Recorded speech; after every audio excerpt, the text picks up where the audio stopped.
काल शिवसेनेचा आमदार संतोष बांगर यांनी वंचित बहुजन आघाडीवर टीका केली।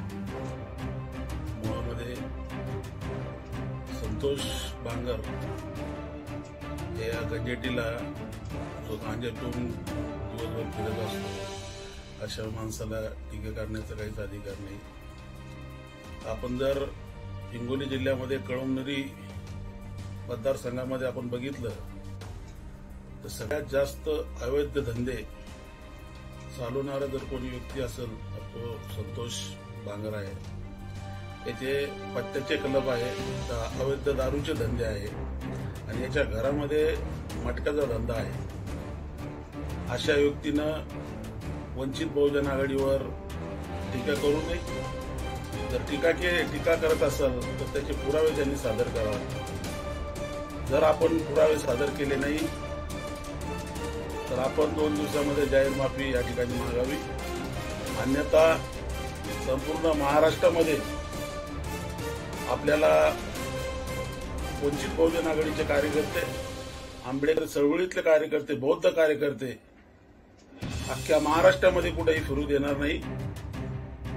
शिवसेनेला माहित आहे आमच्या नांदी लागण्याचं काम आपण करू नये आणि आमच्या नांदी लागले तर आम्ही काय करू शकतो आपल्या माजी खासदाराला विचारून बघा।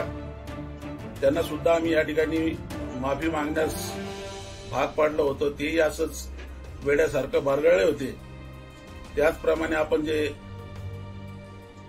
वेड्यासारखं जे बारगळत आहे, शिवसेनेनं जर याला समज दिली नाही तर आम्ही आमच्या स्टाईलमध्ये संपूर्ण महाराष्ट्रामध्ये आमच्या पद्धतीनं आम्ही वंचित बहुजन आघाडीच्या पद्धतीनं आम्ही त्या ठिकाणी दाखवून देऊ।